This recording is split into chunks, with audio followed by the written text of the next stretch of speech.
Sa isang lumang istasyon ng pulis sa Maynila, may isang tenyente na ang pangalan ay Gimo. Kilala siya sa pagiging tahimik at seryoso, pero may isang bagay na kakaiba sa kanya na hindi maintindihan ng kanyang mga kasamahan. Isang gabi, may isang kaso na napunta sa istasyon. Isang babae ang natagpuang patay sa kanyang apartment. Walang bakas ng pagnanakaw o anumang palatandaan ng paglaban. Parang basta na lang siya namatay. Si Tenyente Gimo ang naatasang mag-imbestiga sa kaso.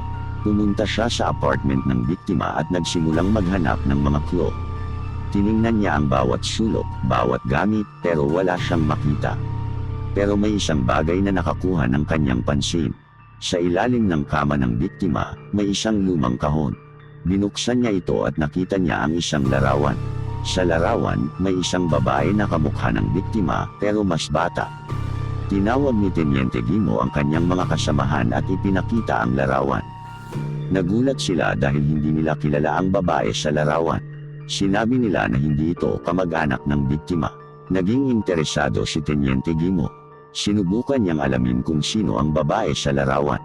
Nagtanong siya sa mga kapitbahay, sa mga kaibigan ng biktima, pero walang nakakakilala sa kanya.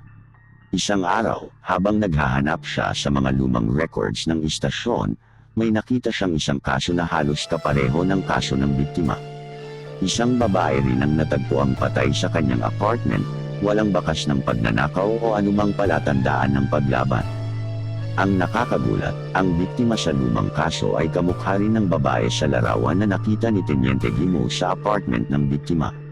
Naisip ni Tenyente Gimo na may koneksyon ang dalawang kaso, pero hindi niya maintindihan kung ano ito. Nagpatuloy siya sa pag-imbestiga. Sinubukan niyang alamin kung may kaugnayan ng dalawang biktima, pero wala siyang makita. Hanggang sa isang gabi, habang nag-iisip siya sa kanyang opisina, may biglang pumasok na isang ideya sa kanyang isip. Naisip niya na baka ang babae sa larawan ay isang multo. Hindi siya sigurado kung tama ang kanyang hinala, pero sinubukan niya itong patunayan.